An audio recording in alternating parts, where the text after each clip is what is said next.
नमस्कार, स्वागत है आपका संवाद 365 में। आपके साथ मैं हूं दिग्विजय सिंह चौहान। हाजिर हूं उत्तराखंड की खबरों को लेकर। आइए नजर डालते हैं उत्तराखंड में क्या कुछ खास चल रहा है, क्या कुछ उत्तराखंड की खबरें हैं।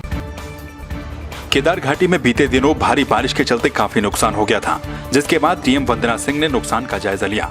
उन्होंने एसडीएम को 15 दिनों के भीतर क्षति का आकलन कर प्रस्ताव भेजने के निर्देश दिए। वहीं डीएम ने राष्ट्रीय राजमार्ग 109 में गतिमान कार्यों का भी निरीक्षण करते हुए अधिशासी अभियंता को स्पष्ट निर्देश दिए कि आम पैदल रास्तों को 15 दिन के भीतर ठीक किया जाए।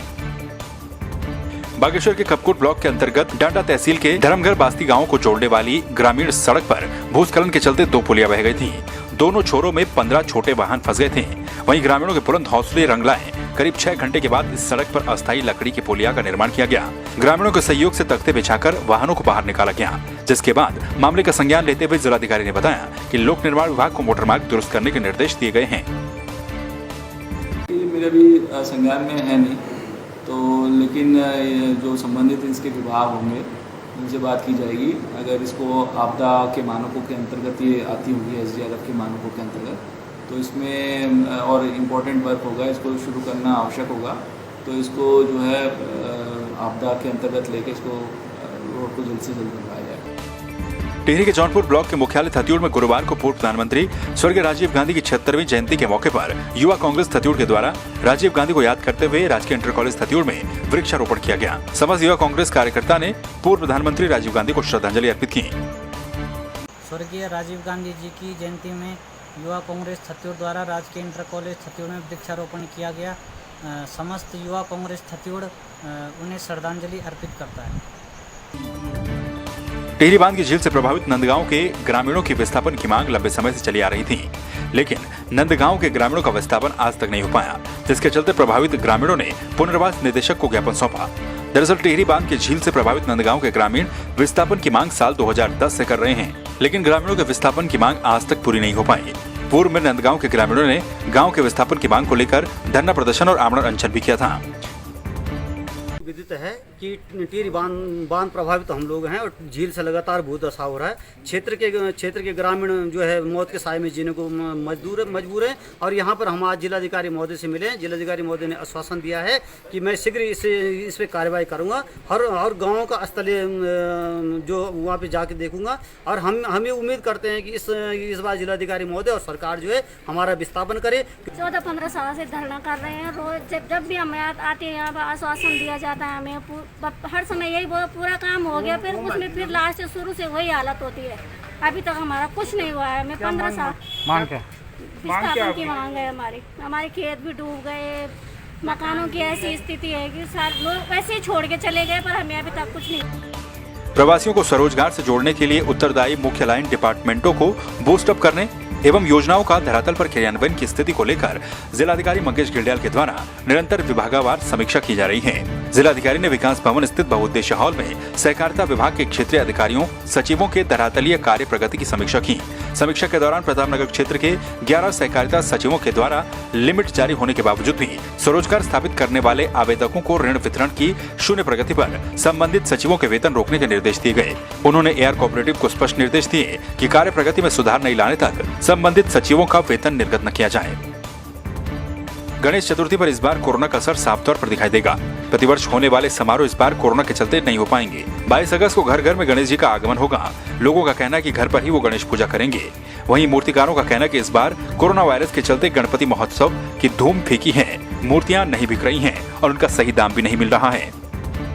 पूजन के लिए सर्वप्रथम क्या होता है कि गणेश जी की हम मूर्ति वगैरह लेके अपने घर में स्थापित करें, और या हमारे घर में गणपति जी हैं तो उनको हम स्थापित करें और उनका यानी भगवान जी के पाँव धुलवाएं, हाथ धुलवाएं, मुख धुलवाएं और पूरा स्नान आदि करवा करके उनका वस्त्र आदि अर्पण करें, धूप दीप नैवेद्य आदि अर्पण करें और उनकी आरती करें और प्रार्थना करें कि हे गणपति राजा, हमारी जो विघ्न बाधाएँ हैं, हमारे जो कष्ट हैं, जो विपत्तियां हैं, जो शोक है, जो दैन्य है, जो लोभ है, जो कोप है, जो ताप है, जो संताप है, आप इन सब का हरण करें। आप पूजा करके अच्छे से उन्हें घर पे बुलाएंगे हम और उनकी पूजा करेंगे विधि विधान से अच्छे से।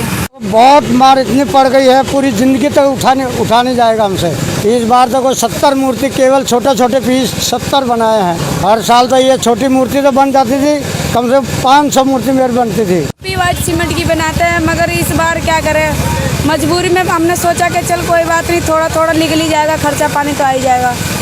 काफ़ी महीनों से बनाते हैं, मगर इस बार बनाई नहीं, हमने खुद मंगवाई है कहीं से। हरिद्वार में नेताजी सुभाष चंद्र बोस की पुण्यतिथि पर पर्यावरण सप्ताह मनाया गया, जिसमें आजाद हिंद फौज स्वतंत्र भारत की टीम के सदस्यों ने पर्यावरण को बढ़ावा देने के लिए विकास कॉलोनी के पार्क में कई प्रजाति के पेड़ लगाए, जिसमें फलदार पेड़ भी शामिल हैं। अजय सैनी ने बताया कि उन्होंने पार्क में कई प्रजाति के पेड़ लगाए हैं। उनका कहना है कि पर्यावरण संतुलन बनाए रखना बेहद जरूरी है। के संस्थापक नेताजी सुभाष चंद्र बोस जी की पुण्यतिथि के उपलक्ष्य में ये पर्यावरण सप्ताह मनाते हुए आजाद हिंद फौज स्वतंत्र भारत के कार्यकर्ताओं ने विकास कॉलोनी में पर्यावरण को देखते हुए यहाँ वृक्षारोपण का प्रोग्राम रखा है, जो पूरे सप्ताह भर चला है। ये तो एक साहसिक कदम है युवाओं के द्वारा, और इस विकास कॉलोनी के लिए, क्योंकि मैं चाहता हूँ कि जब तक युवा आगे नहीं बढ़ेंगे तब तक संभव नहीं होगा कोई भी काम, ठीक है। नहीं, उत्थान समिति बनी हुई है, ठीक है, कोई बात नहीं, लेकिन हमारे हिसाब से, मेरे हिसाब से जो होना चाहिए, युवा को आगे बढ़ाना चाहिए। युवा जब तक आगे नहीं बढ़ेंगे तब तक कोई काम सही नहीं होगा। जनपद पौड़ी गढ़वाल के थलीसैंण थाने में पुलिस कर्मियों को हंस फाउंडेशन, माता मंगला एवं भोले जी महाराज की ओर से वैश्विक महामारी कोविड-19 से बचाव के लिए कोविड किट उपलब्ध करवाई गई। इस मौके पर थाना अध्यक्ष संतोष पैथवाल के द्वारा माता मंगला एवं भोले जी महाराज का धन्यवाद भी ज्ञापित किया गया। इससे पूर्व भी हंस फाउंडेशन के द्वारा जनपद के अन्य थानों में कोविड-19 किटें उपलब्ध करवाई गई। वैश्विक महामारी कोविड-19 से लड़ने में हंस फाउंडेशन का पुलिस प्रशासन के साथ कंधे से कंधा मिलाकर सहयोग करने का काम लगातार जारी है।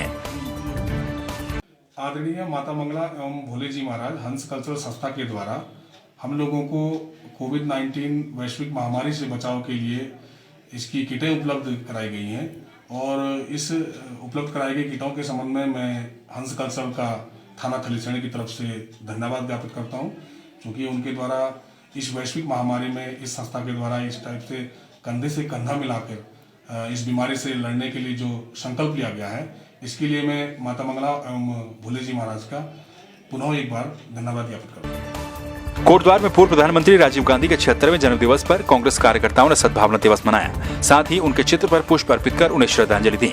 साथ ही कांग्रेस कार्यकर्ताओं ने राजीव गांधी को एक कुशल राजनेता भी बताया।